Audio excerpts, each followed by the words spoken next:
The following episode contains or may contain spoilers. So if you're spoiler sensitive, maybe beware. Yeah, you sensitive people. Get out. No, get in.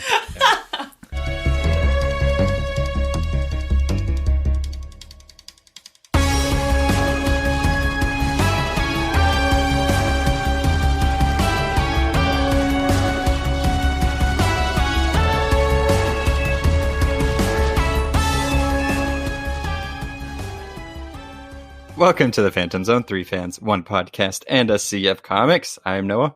Kayla. Meow. I mean, Jared. I'm sorry. That's awkward. Close, right?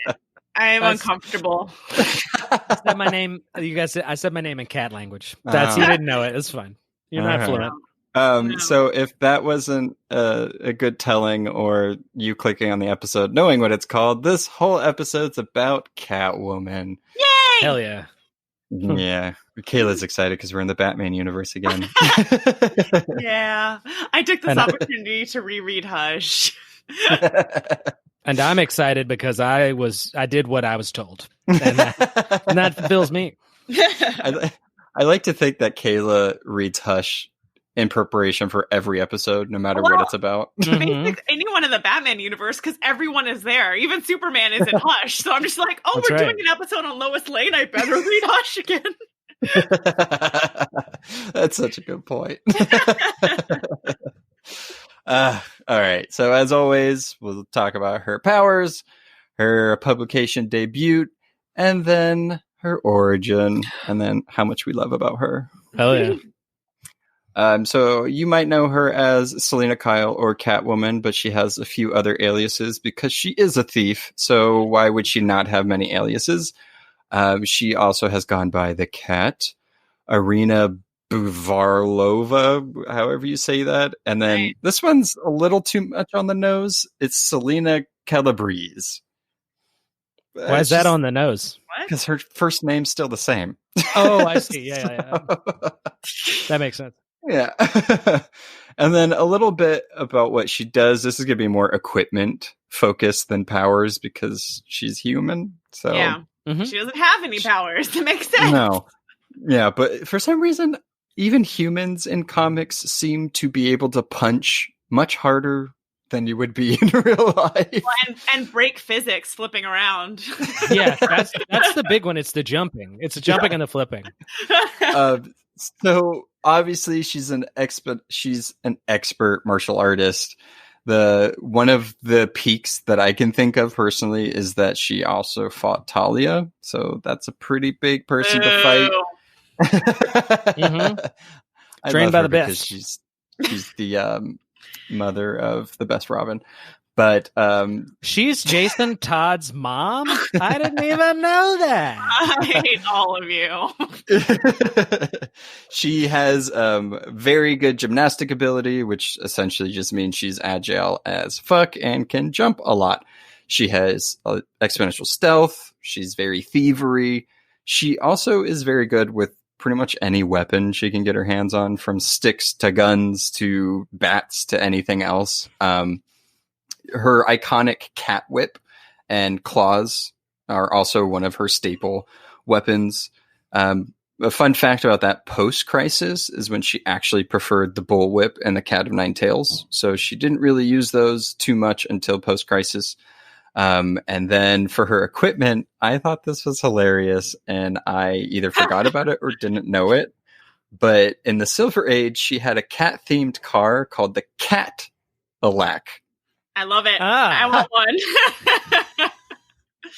I want one. Somebody needs to put a stop to that. I'll say that. And then I cannot complete talking about her powers, in quotes, without saying that she uses her feminine wiles to get the upper hand on gross male opponents. And Love sometimes it. women. Yeah. I'm not going to discriminate. And for her weaknesses, water, loud noises, cucumbers. That doesn't make any sense. He's a Oh, cat. I get it. The cat videos when they jump in the cucumbers. No, I got it instantly. I'm saying the cat thing doesn't make any sense. What What? Like, why are they afraid of cucumbers? It's a huge mystery. Yeah, she's human. So bullets, punching, internal bleeding, those are her weaknesses. Hey, let me tell you too. In preparation for this episode, I watched a lot of YouTube clips of people snapping whips. The amount of people doing that is staggering, and they all look ridiculous. So she looks way cooler than anybody else who does it. So did you know the reason why she uses a whip?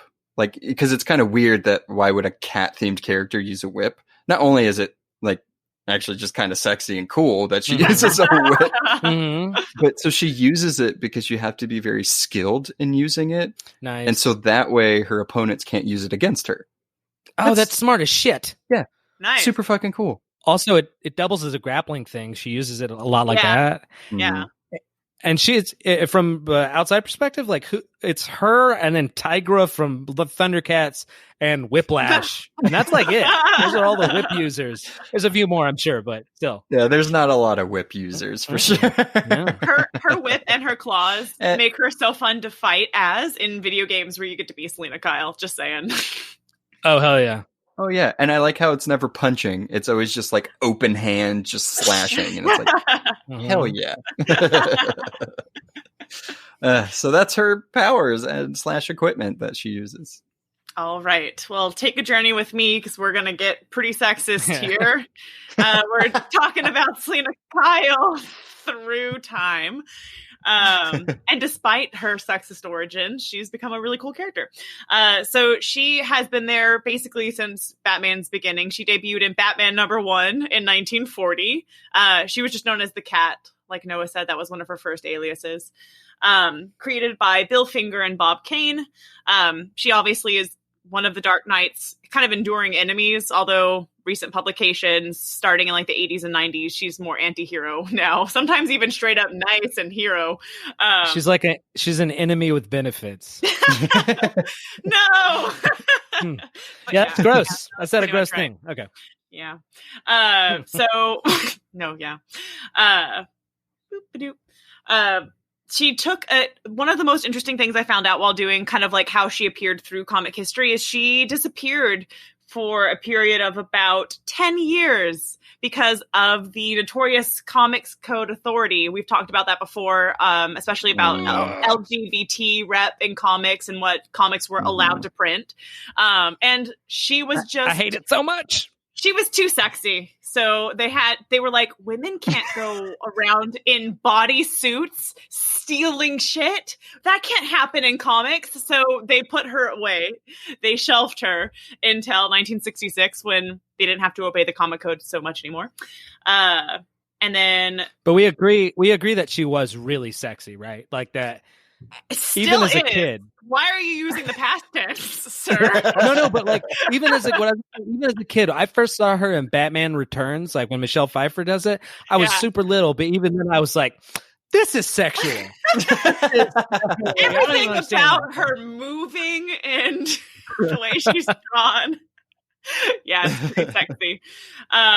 That's actually, I wanted to read a quote by Bob Kane because it's super gross. And I'm going to read the whole thing, so you have to bear with me because all of it is terrible. So they wanted to give her sex appeal. They wanted her to be a friendly foe who committed crimes, but acted as a romantic interest in Batman's, quote, rather sterile life. Here goes the sexist quote, because that wasn't it. Bob Kane. I felt that women were feline creatures and men were more like dogs. While dogs are faithful and friendly, cats are cool, detached, and unreliable. I felt much warmer with dogs around me. Gross. Cats are as hard to understand as women. Men feel more like themselves with a male friend than a woman. You always need to keep women at arm's length. We don't want anyone taking our souls. And women have a habit of doing that. There's so much love, resentment with women. I guess women will feel that I'm being chauvinistic to speak this way. Hell yeah. But I do feel romance. I do feel that relationships I've had with males have been better. With women, once romance is over, they somehow never remain my friends. And that's end quote. Yeah. So that's crazy. That man created Selina Kyle. And despite that, we got a really cool character anyway. The last part's so weirdly self-aware. Like, and maybe that's why women hate me. It makes sense, by the way, that he wrote Batman because he's batshit insane, apparently. That's crazy. Okay, that's fine. I like how, I just, before we move on from that, I like how he's like, we need to make this character to sex up Batman a little bit. But wait. She's too sexy. Like, what are we doing? Like, we created her now. What did we do? It's like some weird science thing where it's like you expect it to be like remotely kind of appealing, but it's like, oh, we made like a supermodel somehow. It's like, what? Yeah, it is like, it's weird science, basically. She granted our sexual wishes, and now we're terrified of her because she got too much power. We made her too strong. Yeah. Oh my God. That's crazy. Okay, well, let's move on. As much as I don't want to. I hope it stops being sexist from here on out. I will say it's going to get better, but okay, so... I mean... It's going to get incrementally better with an eye towards hope and change. Okay, anyway. So here's the thing. For her origin, I was going to say generally DC makes my job a little easier because they have all these like crises and rebirths. Yeah. So it kind of breaks up the character's history in a certain way. So you basically have the kind of golden age Catwoman, and it is pretty different. So she's kind of got these two different basic origins. The first one, like sort of Kayla sort of alluded to, it's basically she begins as like a jewel thief, but she's not in a outfit at all. She's just like a femme fatale lady doing her lady thing, stealing stuff.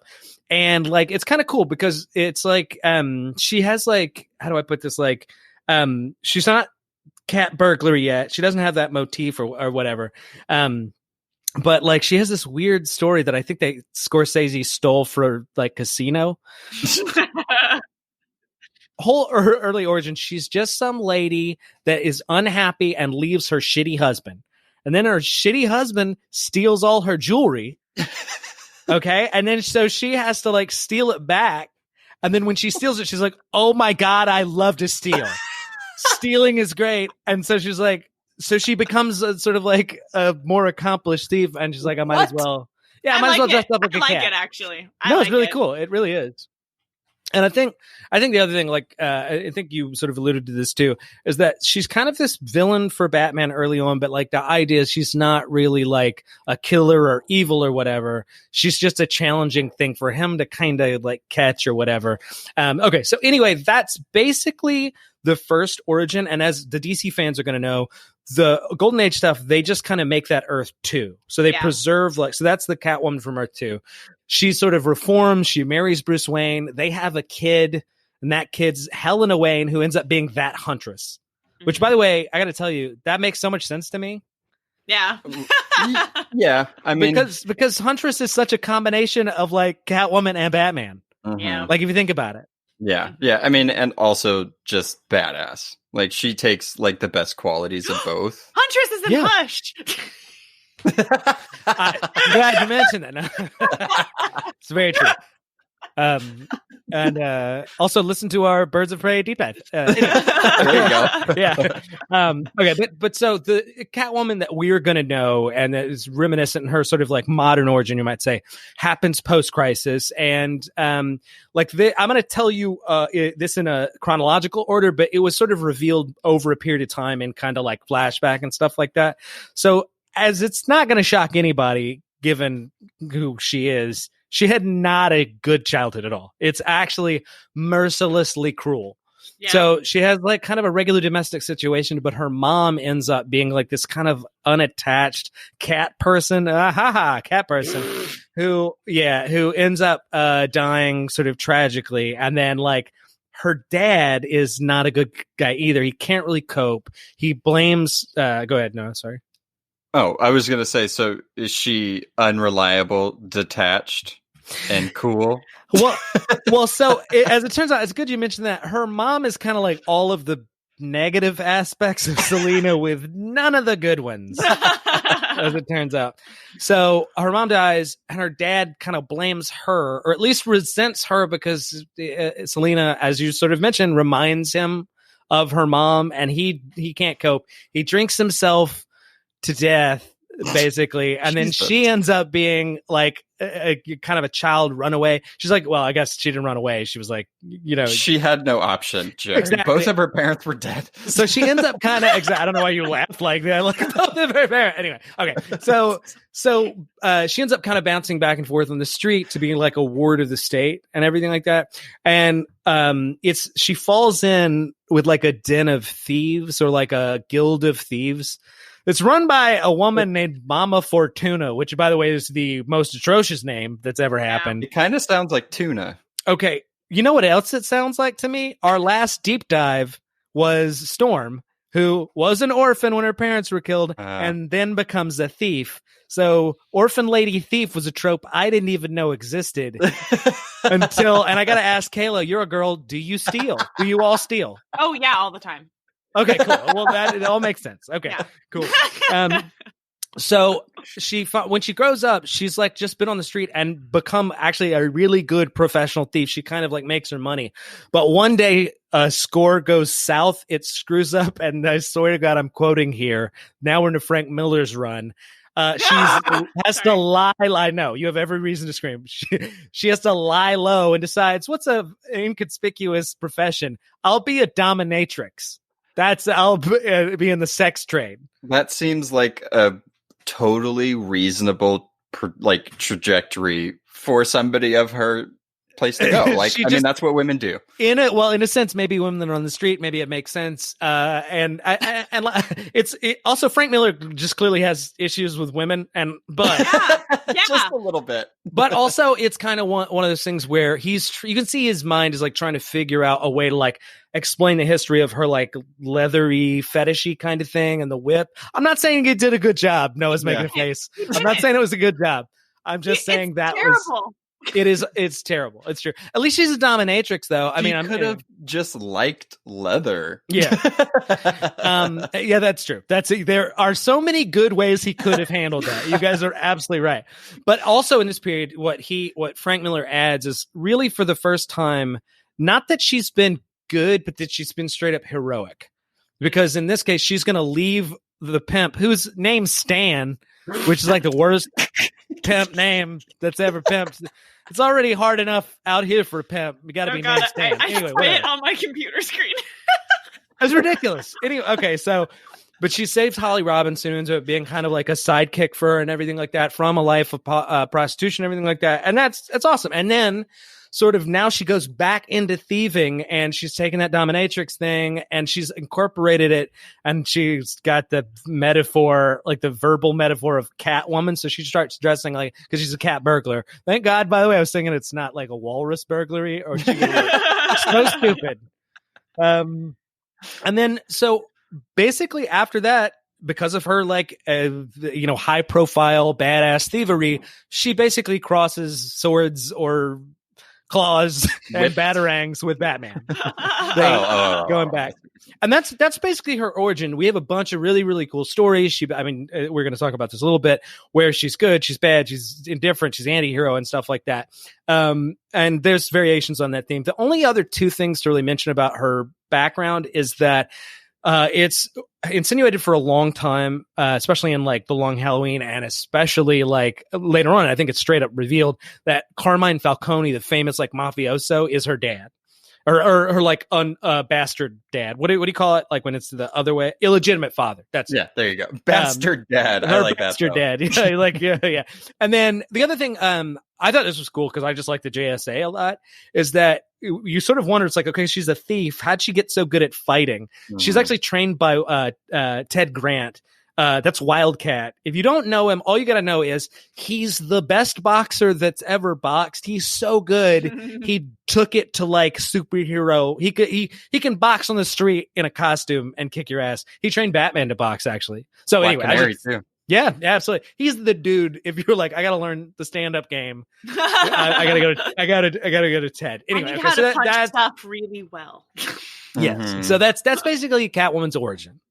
Nice. Yeah, There's this really cool thing that DC is doing. They're signing on authors to write young adult books. And I think I mentioned this a few episodes ago, the Loki one that came out, which was really good.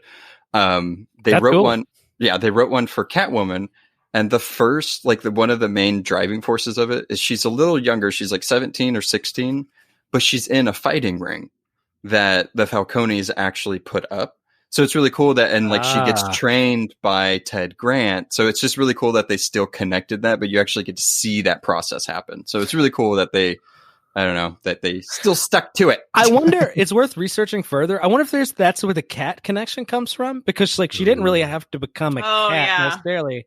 I'm pretty sure it's the cat burglar thing. That makes sense too, but it's like, if you're a cat burglar, why are you like, I got everybody know that I'm a cat burglar who put these ears on.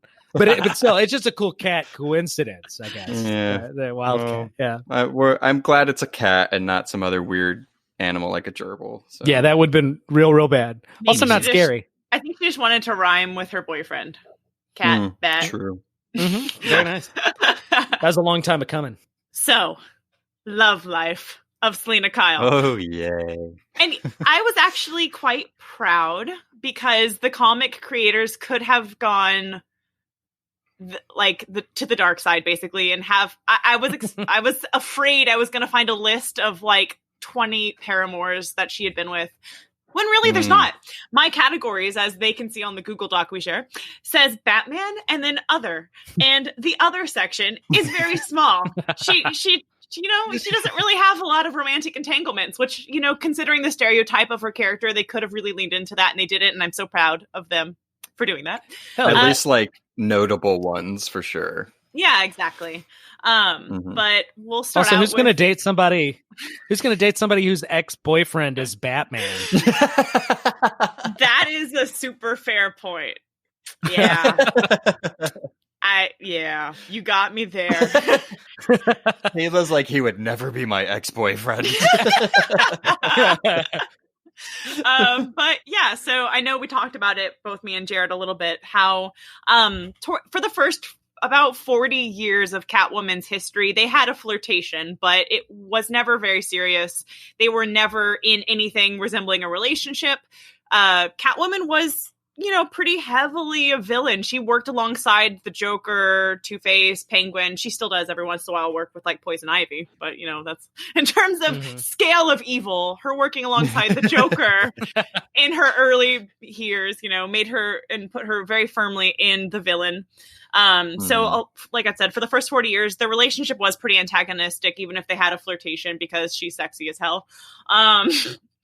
But it wasn't until the 80s that Selina and Bruce started to actually develop a relationship. And one of the closing panels, she's one of the first people Bruce reveals his identity to in terms of female companionship, because Bruce has, unfortunately, a ton of female paramours out there. Gross. Oh, gross. Sorry. Did I miss that? Like Jared was saying, in Earth 2 in the Golden Age, when you finish out their story there, though, they get married, retire, have a kid. And in Hush, I got to bring it up again, guys. It shows them teaming up against Batman's Rogues Gallery, firmly on each other's side. He again reveals his identity to Catwoman, because the first time he did it, it got retconned. It's like the editorial team. They do this all the time. They'll make a bold choice, and they'll be like, ooh, backstep. What are we going to do with that? Yeah. So they deleted the first time. He did it again, though. So, he really wanted to. I feel like Batman can remember other dimensions sometimes. He's like, other me did it, so I should. I love how DC is always like, we don't like what we just did. Kill the universe. And then we could just restart again. Let's blow it up. I've made the kind of mistakes that made me want to do that, but no such power. No, unfortunately, we're not all powerful like that. Most recently, though, which I feel like is kind of the biggest step in the relationship, they almost got married. Unless you were living under a rock, you probably already knew this, but in DC Rebirth continuity, it was confirmed that they had an ongoing romantic relationship. Batman proposed in Volume 3, issue number 32. She said, yes, the marriage didn't work out. Got left at the altar. ... I'm going to enter my own personal opinion here. Catwoman is my favorite for Bruce in terms of like who I would want him to end up with. Any romantic type stuff with him, I like it when it's Catwoman above all else. I feel like the power imbalance with anyone else feels a little strange to me. In terms of like he's dated like Vicky Vale. Like if he's dating ordinary women from Gotham, normally like high society people as Brucey Wayne, I don't really like it. Catwoman and him kind of are on equal footing in terms of like power. Also, he's so dumb to have dated Vicky Vale. She's a reporter. Yeah, it's really bad. No, it's the worst person that a superhero could date, and they all date reporters. Do not approve. Do not approve. No one's going to compare to Catwoman on that front either. Like it's just not. Even if they're a serviceable love interest story wise, like she brings so much more to the table. Yeah. And I think Tom King did a good job of writing their relationship in Rebirth. Again, them marrying and settling down isn't something I ever actually want to see. In a universe where our favorite characters are the same age for 80 years, I kind of want their tug of war, their flirtation, their walking towards each other and yet somehow still ending up further away. That's kind of something I want to see continue. Sure. So, yeah. In terms of other romantic relationships that she's had, in the New 52, which is one of my favorite kind of Batman universe, and Selina Kyle has a really good solo run in that as well. She's in relationship with, okay, don't laugh. His name is Slam. Slam. Well, I'm not Bradley going to laugh. Jr. I did. It's a junior. Yeah, that's way more junior. It's way more. I threw up in my mouth. I didn't laugh. If that makes sense. It's a little bit more highbrow when you add junior at the end, right? Yeah. Can we all say it's better than the pimp Stan? Yeah. Maybe he's a junior though. You don't know. But anyway, in the New 52 universe, Selina Kyle has a child, Helena. Again, she names Slam as the father, but it's kind of hinted at that Batman is probably the father. So even when she's in a relationship with someone else, the child still somehow ends up being Batman's, which is kind of distracting. Ironically, Slam was impotent. So he's like, I was on Apocalypse during this time. Don't say it's my baby. Yeah. Although, if you wanted to get anyone to pay you child support, the billionaire Bruce Wayne isn't a bad option. That's true. And cool fun fact, in February of 2015, a storyline written by Guinevere Valentine, which, can I tell you, that's a badass name, shows Selina kissing fellow Catwoman Eiko Hasegawa. So Catwoman is bisexual as far as we know in terms of comic book canon. So that's pretty neat. I don't doubt it. I mean, yeah, right. Yeah, I can see it. Sexuality is fluid, but there's a scale. Yeah, exactly. But at least it's canon. She's interested in women as well, although mainly men, mainly Batman. So that's the end of that's the end of her love life. Oh, nice. So let's do the other end of the emotional spectrum and just talk about her enemies. Now, some of this is easy because Batman accounts for the vast majority of her sort of like antagonistic sort of like other, because she spent most of the time being his antagonist, a kind of supporting character, what have you. Her going, I want to steal shit. And then I'm going, don't do that. Yeah, you can't do that. You can't steal or whatever. So that's very true. And then the other thing is like she's in the Bat world, so she's ended up kind of just kind of in. This is sort of what happens with a lot of Batman's supporting characters, where she's ended up fighting a lot of these other sort of characters, everything from Clayface to Penguin to Bane and stuff like that. And she's had interesting stories. The other thing I've found is that she doesn't end up having those people usually as like arch nemesis, because more than anything, she just like when there's a conflict, it's usually just cross purposes. Well, Like she Go ahead. Like her whole, like her biggest catchphrase, or the thing I love about her most, is she looks out for number one. Yeah, like, exactly. If it doesn't really benefit her, and it's not when she's currently in love with Batman, she's like, oh, fuck that shit. Like, I'm out. Yeah, absolutely.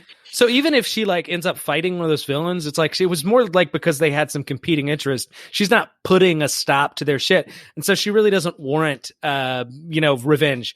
With one major exception. And I actually had to be convinced of this. I didn't realize this, and your other two lovely podcast hosts were like, no, trust me, it's a big thing. So I look it up. Black Mask is a big villain for Selina. And what's great is they actually weirdly complement each other in this bizarre way. So just to give you the sort of scoop on Black Mask, basically, as Batman villains go, he's the most kind of like just straight up kingpin type. Like he's the most... Absolutely. Just interested in power, wealth, taking over Gotham's like organized crime and shit like that. And the deal is that he is a proper psychopath. Literally, like they must have looked it up.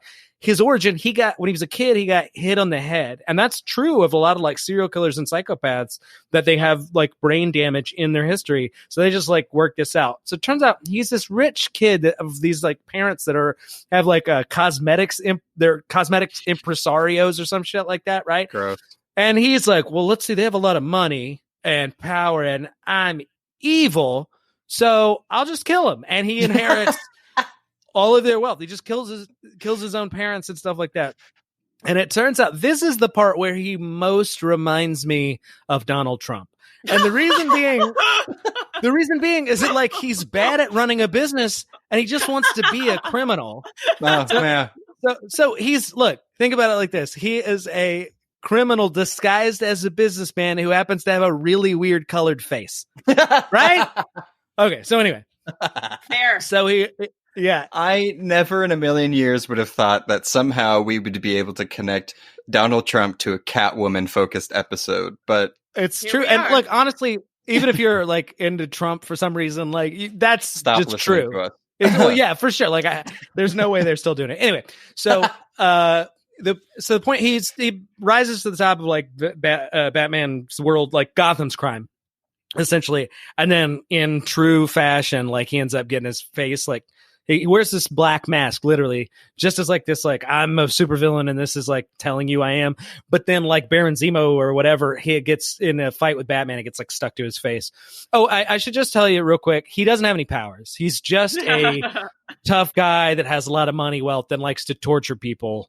There was a period of time where his mask could like control people's mind. Stupid. Yeah, it was dumb, and I'm glad they got rid of it. Anyway, so I mean, if you've seen Birds of Prey, you kind of know the like extent of psychopath he is. Yeah, and he's just gross. Yeah, that's true, and yeah, was a pretty good, outside of being gay, that was a pretty faithful rendition. I think we don't know. We don't know if he likes boys. Yeah, but I'm just that was the first time we had that sense in that movie. Yeah. You're right. He could like boys. Anyway, so point, but probably not Zaz. You know, he's got better taste. I can see it. They both like to cut people and poke people with things for sure. So anyway, the way he runs afoul of Catwoman, basically, like he's had a bunch of stories with her at this point, but then the first one's kind of like the main one. He's in like moving in his drug trade into the east end of Gotham, and I don't think Selina would give a shit, but that's her territory, and she's like, she doesn't want to see it or whatever. So they end up kind of like going back and forth and basically being at war, and she starts going very Robin Hood on his ass. She starts like stealing his money, giving it to poor people. He hates it. He hates it. Mm-hmm. So he actually captures members of her family. He ends up torturing in the way torturing her brother-in-law to death. Do not look she's up the like, details of what he does to the brother-in-law and her sister, because it's awful and gross and ugh. Yeah. Yeah, and he's known for sadistic torture. That's like his deal or whatever. But anyway, Selina drops him out of a window, which is cool. And later on, it becomes important. They lock horns again in kind of a vengeance thing, and she ends up killing him. She shoots his part of his fucking mouth, like his jaw off or something like that. He was like, "Ha, you don't kill people." Yeah, she's like, "Oh no, you're thinking of the guy that rhymes with me? Fuck you!" blows his face off, and then that's like that's like my favorite panel of any Catwoman thing, because it just goes to show you that like people assume that she's more like hero like, or just because she's been not a villain, she's like, oh, no, I'm sorry, like I will kill you, like yeah, because it's really like she doesn't get much out of killing people, right, but she doesn't have that kind of like rule famous in the Bat world, right? She's used to being stealthy too, like killing people is the worst thing for stealth. So. That's a good point. But anyway, so yeah, she kills him, and it kind of the fact that she has killed this guy does still sort of define her a bit. And then I feel like DC made it official that they're connected, because when Blackest Night happens, he comes back from the dead as a Black Lantern to haunt her, essentially, which is kind of like them being like they're a thing. But anyway, last thing I'll say about their kind of relationship, which I just think is cool, and the reason I said they're like good foils for each other. They're both orphans, but life happened to Selina, and she became kind of like a self-determining, basically good person. And then he orphaned himself and became a piece of shit. She was on the street. He had nothing but wealth. And he's like all about dominance and control. And Selina, nothing is about like not being controlled, not being domesticated. So they're super interesting. Like a cat. Yeah, absolutely. Like that when that cat does that thing where it like gets really close to you and you can't touch it. Like it's just the perfect arm length away by an inch. Pet me with your eyes. Yeah, but that was cool because I didn't know. I think I would have I think I remember somebody saying this before, but I didn't know how like deep their kind of like connection was, and it actually is cool that she has a more or less official like arch nemesis. Yeah. That's an interesting thing about doing characters like this, where they're kind of villains, kind of not, or they're within like Batman or Spider-Man's universe, and it's like, which one is their villain? Because they fight like everybody. Yeah. Yeah. So just to, I guess, explain where they're at now. So Catwoman. So we talked about her origin. We talked about her powers. We talked about who her villain is. So just to give you a bit of a rundown, because I feel like this story is important or it's kind of confusing, especially Tom King's run, because it's very like timey-wimey all over the place. Its importance is only eclipsed by its confusion. Yeah.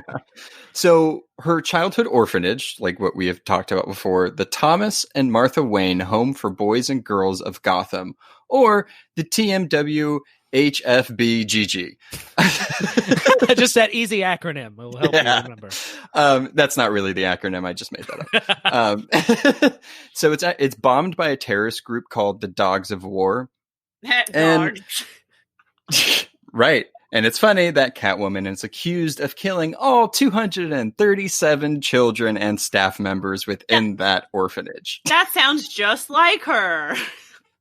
Yeah. Right.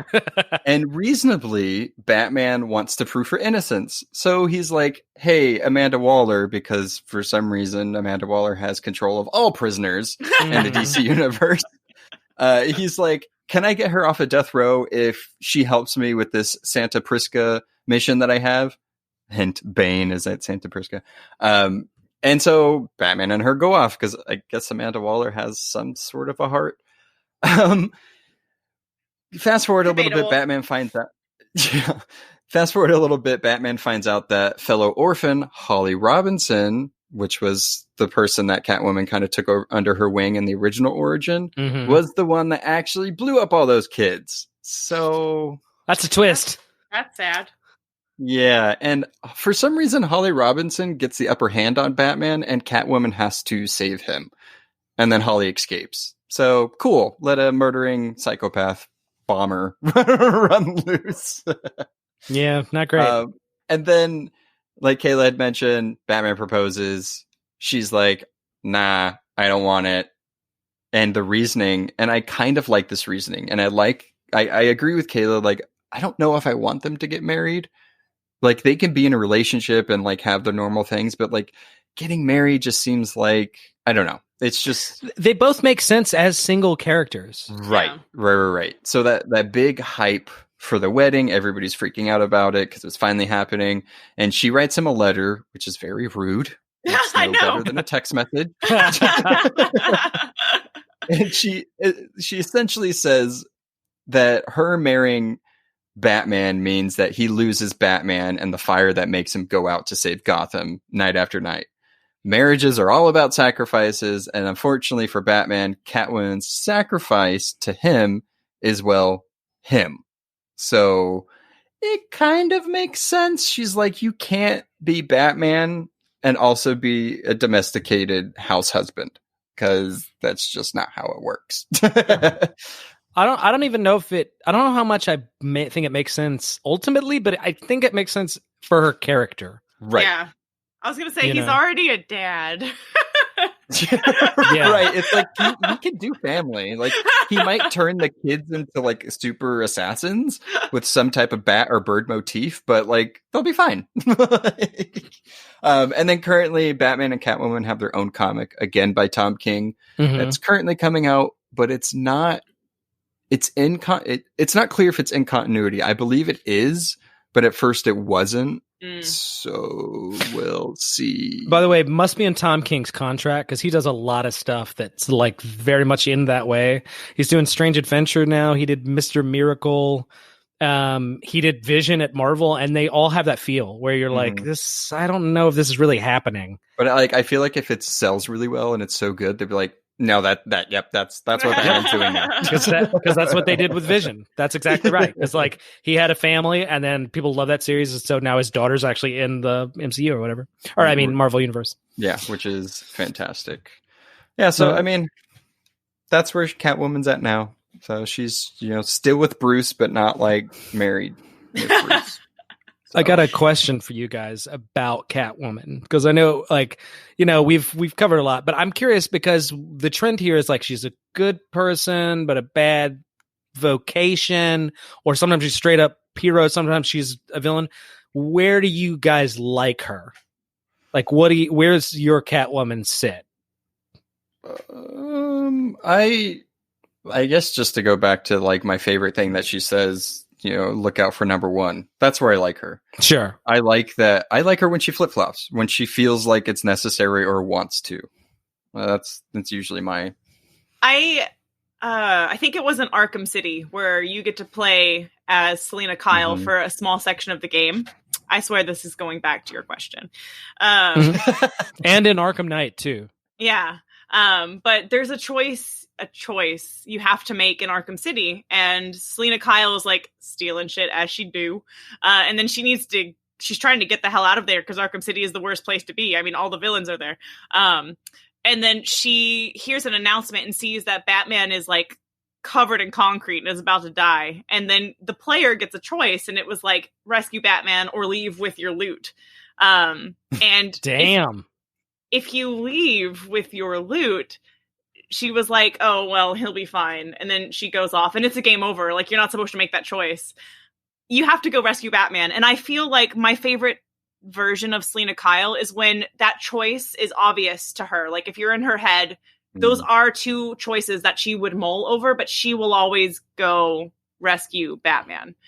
So, and I don't She'll do the right thing, but she will not love it. Yeah, exactly. Almost a reluctant hero. I know she is looking out for number one, but she is a person. She's not evil. She has people that she cares about. And I feel like that will always win at the end of the day. So yeah, I kind of like that version of Selina, where that will be a choice. She'll think about it. She'll be like, I should be fine. And then you cut away, and then it's her rescuing Batman. So I like that too. I think we all basically agree about kind of like where she's at. I will say, I think in the stories, I like when villain's the wrong word, because I don't really want them trying to like kill each other, but I like it when she's a straight up illegal ass thief and Batman's trying to stop her.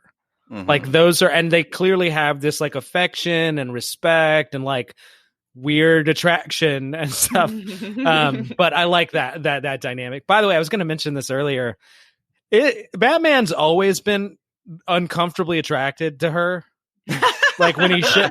I was reading some of the early stuff. The attitude he's had is like basically like, no, Robin, we shouldn't go after her. I know she's in fetish gear and everything like that, form fitting and beautiful. But I feel like she's a good person. Now let's take a few pictures and leave. Like it's like very like, get your head in the game, man. Like, I guess to paint a better picture of like the thing I love about her, like most, or where I like her, is during Tom King's run, when she was like said yes to getting married, and there's the whole thing of like, what's my dress gonna be like? I'll get you, like, it's Bruce Wayne, like he can buy any fucking dress you want made out of pure gold if you want to. But what she does, well, I mean, if she wanted it though, and she meets Lois too around that time. That's true, which is an amazing issue. Great story, yeah. But so what she does in typical Catwoman fashion, she goes and steals her dress. Like she breaks into a bridal warehouse of like very expensive bridal gowns, and she tries on all this stuff at like 3:00 in the morning, pours herself champagne, and then she's like, "Yeah, this dress works." She wraps it in a box for herself. And then just, splits and wakes up in the morning, and he's like, "You got your dress?" And she's like, "Yeah, I got my dress."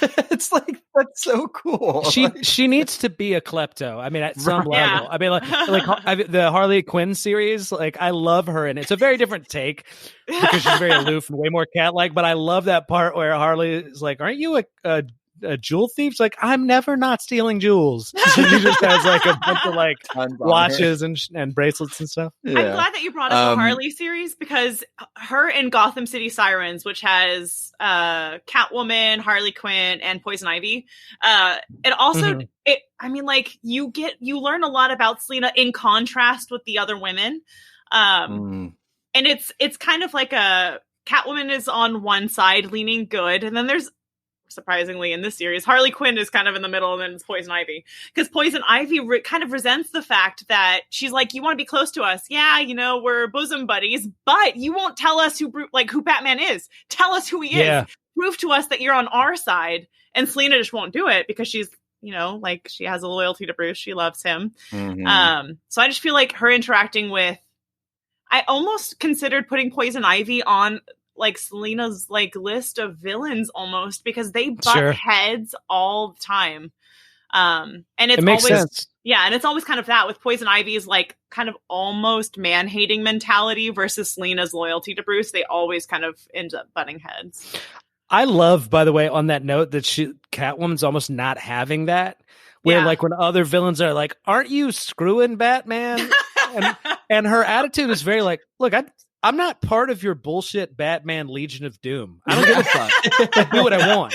Yeah, she's like, "And so don't you wish you could be?" Yeah, exactly. Yeah, Joker. Yes. Yeah. Very clearly got some unresolved sexual tension. Oh yeah, Joker and Batman are totally gay for each other. Yeah. I mean, it's one-sided. Don't say it's.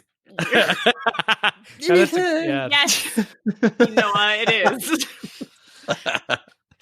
True. Okay, fine. I'll give you that. One thing I do, because we can't not talk about Catwoman without her many iterations. So we already started talking about her and Harley Quinn. So movie Catwoman, we have. Yeah.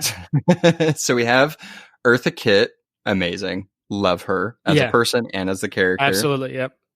We have Michelle Pfeiffer, Halle Berry, and Anne Hathaway. Yikes. Just always. But now we also have Zoe Kravitz. Potential there. Probably the best of the bunch. Right. And I haven't seen it. And that says a lot. That's the best. Her casting is the best Selina Kyle. And compared to all of their performances in the past. I'm sorry. Then we part ways hard here. I love Michelle Pfeiffer in Batman Returns. I think she is, I don't know how accurate it is. I mean, they did this whole fucking motif about like she came back from the dead from Cats and she's a secretary. That's weird. It was totally weird. But her in the cat suit with the very like cat-like attitude, and I believe she could kick Batman's ass, like, or at least it was close. I was into it. Yeah, I agree. I love Michelle Pfeiffer's Catwoman only in that, like, it was really the first modern interpretation we got of her. It was a little weird with some of the aspects with the 9 lives, weird shit. I love the visual though. Like, I feel like anything else you've seen Michelle Pfeiffer in, you really have not seen that side of her. But she was the Catwoman that was written at the time. now she's not that Catwoman. Like, that's not the same Catwoman. Absolutely, Yeah, And and I don't like that Catwoman so much because Right. I feel like it is almost they did weird stuff, and I think the costume is ugly. Like it's close because it's tight leather, I guess, but all the it's Tim Burton. all the stitches, I'm like, That was Catwoman via Sweeney Todd. yeah, exactly. Kind of Bride of Frankenstein vibes there, and I'm like, Now you're totally right that the character's just so. But it was sort of like, to me, like with Captain Marvel, where it's like the finished product, though, I was super into. Yeah, like just her in the suit being a cat badass or whatever. I don't know how to say it. She's kind of the only one that really had the close to the sex appeal that I think she should have. Like, oh my God, Anne Hathaway tried, I guess, but So the only thing I'll defend with her is I felt like she was, like, quote unquote sexy outside of being Catwoman. Like when she was just Selina and like met him like at that dinner or whatever, I was like, that's how she talked when she was trying to be sexy. It didn't work. I agree. It's a really, for me, underwhelming performance. And again, I know it's almost cheating, but like the animated series Catwoman kills it for me. I love her. That doesn't count. I know it doesn't. I know. Her It's in just, the I thought, games. Her in the games is really good. That's true. Mhm. Yeah. But we also haven't talked about Halle Berry. So Let's And not. we don't need to. Yeah. Real quick. I mean, Real no, quick. No. One word that you would describe Halle Berry's Catwoman. No. present. That's very diplomatic of me. She was present the whole time. Was she though? I mean, that movie was bad. She doesn't bother me really. I mean, yeah, it's so loosely based on the character. Her villain is a Sharon cosmetic. Stone. Like whatever, so bad. I have high hopes for Zoe Kravitz, only in that she's an amazing actress. She is beautiful and sexy as hell, and also she looks like Catwoman. So. I feel like she can pull off all sides, which I feel like we've talked about this specifically with the casting of Bruce Wayne, which is very interesting, and Batman. How a lot of the past iterations, they get one aspect of the character and then the rest suffer or are mediocre. I feel like that's kind of happened with Selina in the past in terms of like live action adaptations. Yeah. I feel like Zoe Kravitz has the potential to bring in all of the elements of Selina and really make them work. So Same with Robert Pattinson too. I feel like his Catwoman's not going to be that strong. If you ask me, you will be surprised. Have you seen Lighthouse? He's good. All right, comic book recommendation time. I love it. Page flip. That's the sound effect that comes up at this point. All right. So for my recommendation, I am going to recommend Catwoman Volume 1, Trial of the Catwoman by Ed Brubaker and Darwin Cook. Basis of the story, Catwoman returns to Gotham after faking her death to pretty much do one big last heist, but it turns into a crime noir when there's a serial killer killing streetwalkers. Oh no. So it's so good. It's very crime noir, very Catwoman. There's not like big high stakes that you would normally find in like a big superhero comic. Very grounded. Love it. Mm-hmm. I wonder what Kayla's is. Okay, well, it's funny you say that because I wanted to recommend Hush because I love Hush. And again, we were talking about how that's when Bruce decides, because Nightwing talks to him about it, and he's like, out of all of the women, if you wanted to date her, I hope you know that's okay. Hush is where, he reveals his identity to Selina. And also Jim Lee has that image of them kissing. It's one of my favorite prints. I feel like it's so tender. And in character, I really like that image. You kept saying that everybody's in Hush, but the truth is she is very strongly featured in it. Oh yeah. I feel like it touches on like everything we talked about. She's antagonistic with Poison Ivy in there, and she's like the family is commenting on their relationship. Yeah, I think great fight with her and Harley too, by the way. But yeah. But I'm going to recommend something a little bit more recent. And it's Batman Annual number 2 in Rebirth by Tom King. And it's just it kind of depicts their first date in universe, and then to me it kind of goes not canon because it goes into the future with them older and having kids. So to me, it felt like the beginning was kind of like an in-universe like love story. And then it kind of jumps to the future, very like Earth 2-esque, where their golden age selves are kind of living out their lives. But Tom King's a great writer, so pick up either one. I love that the ring that he gives Catwoman is the same diamond from when he first met her when she was stealing it. And he's like, I kept it all the time. And I was like, what are you doing to me, Batman? What a beautiful little detail. What a sentimental jump. So my recommendation, as I got kind of a meta aspect here, it's Catwoman, the 100-page spectacular 80th anniversary. It just came out this month, and I love this thing. And what's really cool about it is like, it's like a character study because there's like 14, let's say, different mini stories that really famous writers from like Chuck Dixon and Ed Brubaker and Tom King, they all did. So you get to see like this, like, you know, it's like that story about the blind men feeling up the elephant where they all, if you don't know, it's just like they all have a different version of what an elephant is based on the part that they touch, you know, and a very similar thing. Yeah, I know that was a real stretch. Anyway, point being is that these are really good. And actually, I recommend this series, the 80th anniversary 100-page spectacular, for any DC character. It's awesome that they're doing it. It's a great way to get to know a character you don't know. And I didn't know Catwoman that well. And it kind of shows you also, oh shit, I love this little story by this writer. I'm gonna read their Catwoman. Yeah. So yeah, that's my rec. Good one. Yay. All right. Well, all of you guys. Perfect. Is it a pun from Caleb? Holy shit. What is happening? Wow.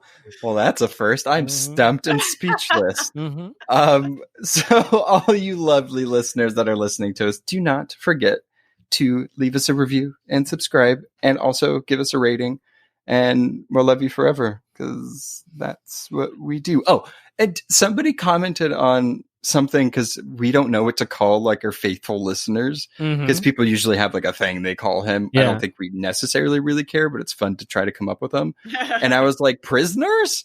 Because like Phantom Zone? That's not bad, yeah. Somebody was like Phantom Friend Zone, and I was like, that's kind of funny. Yeah, I like that. That is good. Yeah. So They're the friend zone. yeah, you all are constantly in the friend zone. I love that, actually. All right. Thanks, guys. Thanks, guys. Bye.